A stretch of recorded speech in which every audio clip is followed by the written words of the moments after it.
Christmas day कार्यक्रम में PM Modi ने लिया हिस्सा, बोले सत्य ही हमें मुक्ति का मार्ग दिखा सकता है।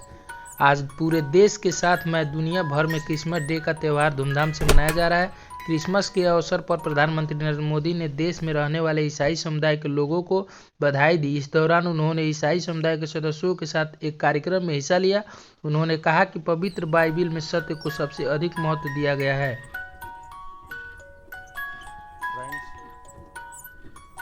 सबसे पहले मैं आप सभी को और दुनिया भर के लोगों को और विशेषकर क्रिश्चियन कम्युनिटी को आज की इस महत्वपूर्ण पर्व पर अनेक अनेक शुभकामनाएं दूंगा। Merry Christmas.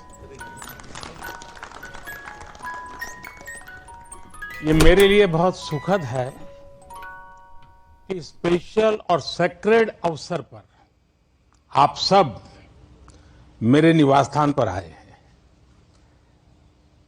जब इंडियन माइनॉरिटी फाउंडेशन ने यह प्रस्ताव रखा था कि हम सब मिलकर क्रिसमस मनाए, मैंने कहा क्यों न मेरे यहां मनाए, और उसी में से ये कार्यक्रम बन गया। तो मेरे लिए बहुत खुशी का अवसर है। अनिल जी ने मुझे बहुत मदद की, मैं उनका विशेष रूप से आभारी हूं।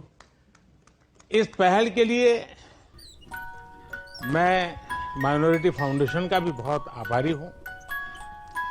क्रिश्चियन कम्युनिटी के साथ तो मेरा संबंध कोई नया नहीं, बहुत पुराना बड़ा आत्मीय नाता रहा है और बड़े वार्म रिलेशंस रहे हैं।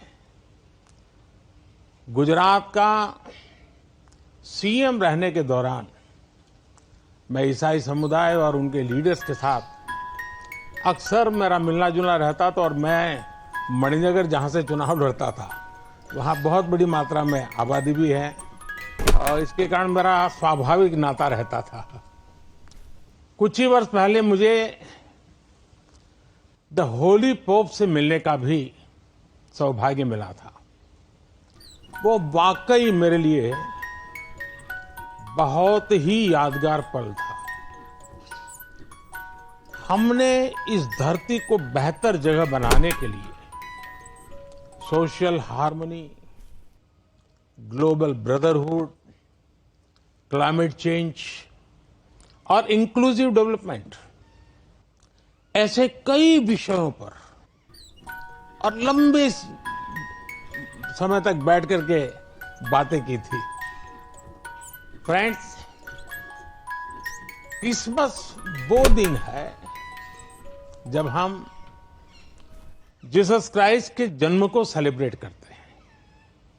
ये उनकी लाइफ मैसेज और वैल्यूज को भी याद करने का अवसर है। जीसस ने करुणा और सेवा के मूल्यों को जिया है।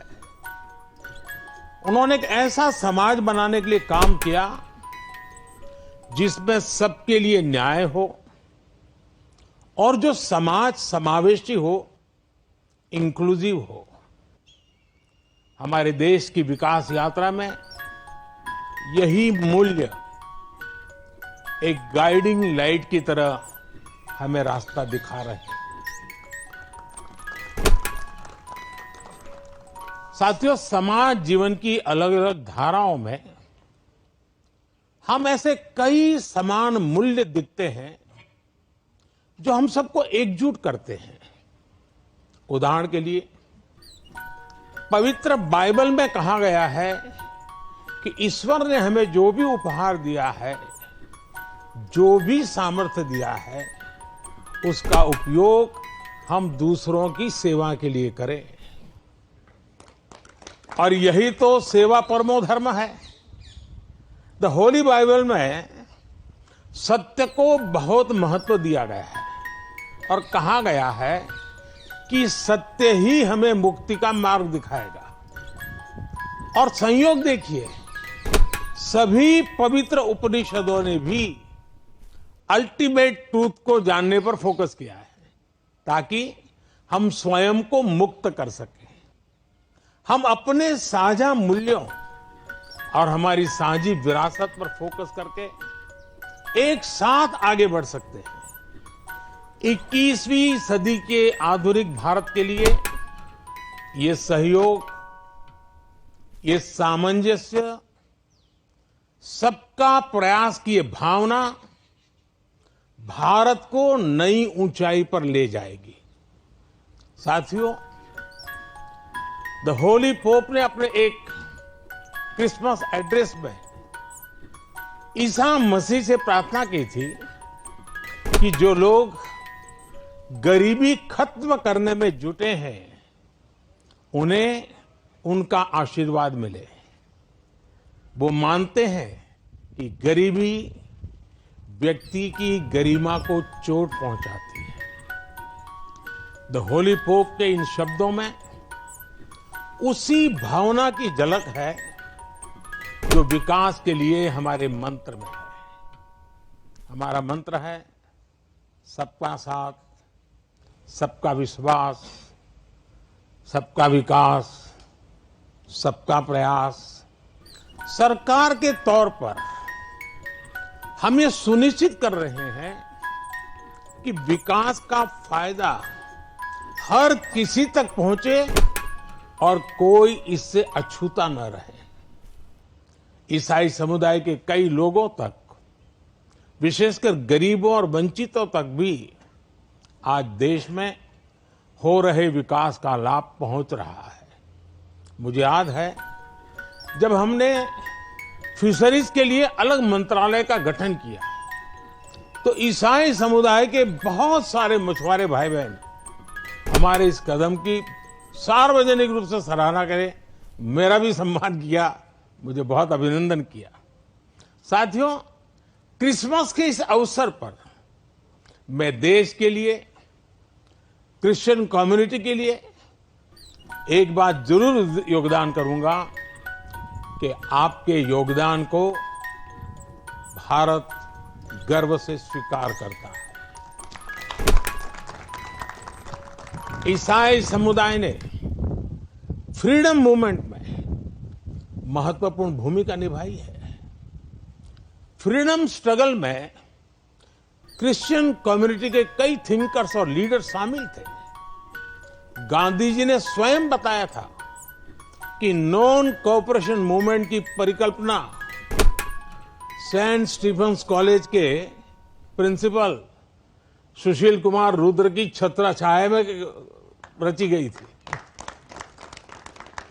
साथियों, ईसाई समुदाय ने समाज को दिशा देने में निरंतर महत्वपूर्ण भूमिका निभाई है। समाज सेवा में क्रिश्चियन कम्युनिटी बढ़ चढ़कर हिस्सा लेती है और आपकी कम्युनिटी गरीबों और वंचितों की सेवा के लिए हमेशा आगे रहती है। एजुकेशन और हेल्थ केयर जैसे महत्वपूर्ण क्षेत्र में आज भी पूरे भारत में ईसाई समुदाय के संस्थान बहुत बड़ा योगदान दे रहे हैं। फ्रेंड्स, 2047 तक विकसित भारत बनाने का जो लक्ष्य है, इस लक्ष्य के साथ हम अपनी विकास यात्रा को तेज गति से आगे बढ़ा रहे हैं, लगातार कोशिश कर रहे हैं। इस विकास यात्रा में हमारे सबसे महत्वपूर्ण साथी अगर कोई हैं तो वो हमारे युवा है। निरंतर विकास के लिए ये बहुत आवश्यक है कि हमारे युवा फिजिकली, मेंटली और इमोशनली फिट और हेल्दी रहें। इस उद्देश्य से चलाए जा रहे कई अभियान जैसे फिट इंडिया, मिलेट्स का उपयोग, न्यूट्रिशन पर फोकस, मेंटल हेल्थ के प्रति जागरूकता और ड्रग्स के खिलाफ अभियान जन आंदोलन बन चुके हैं।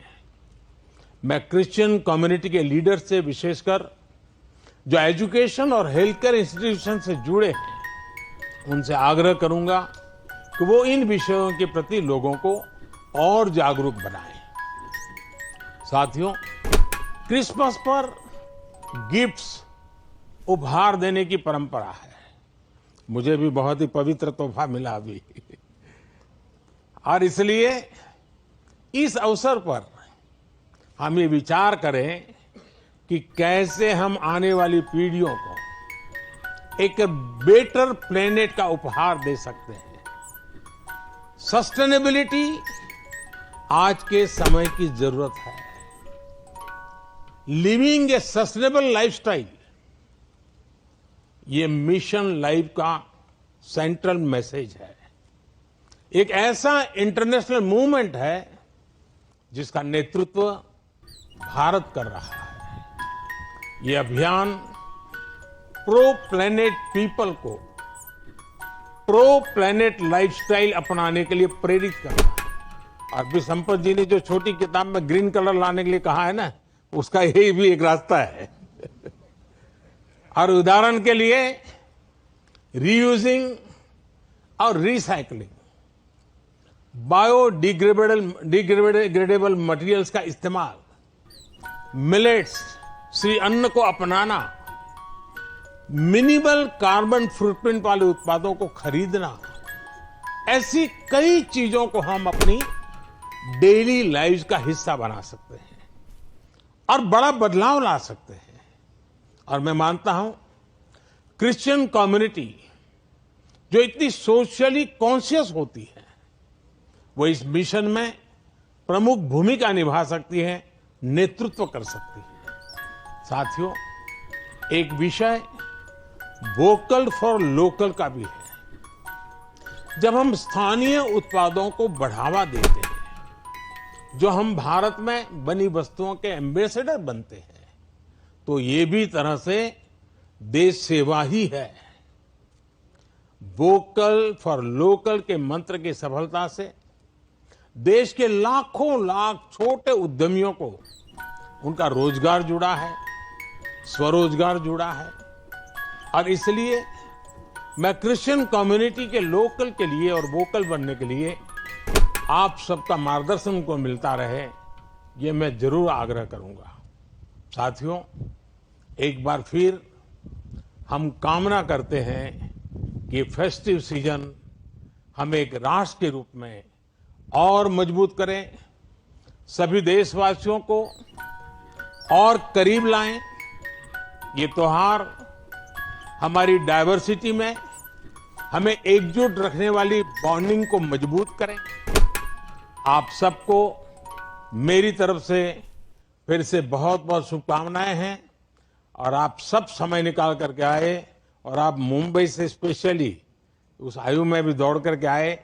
वैसे मुझे आप में से कईयों के निरंतर आशीर्वाद मिलते रहते हैं, मुलाकात, मार्गदर्शन मिलता रहता है, लेकिन आज सबको एक साथ मिलने का मौका मिला। मैं फिर एक बार आपका धन्यवाद करता हूं। मैं इन बच्चों का विशेष रूप से आभार व्यक्त करता हूं कि उन्होंने आज के हमारे इस पर्व को अपने स्वर से, अपनी भावनाओं से और मजबूत बनाया है। इन बच्चों को मेरा बहुत बहुत आशीर्वाद, धन्यवाद।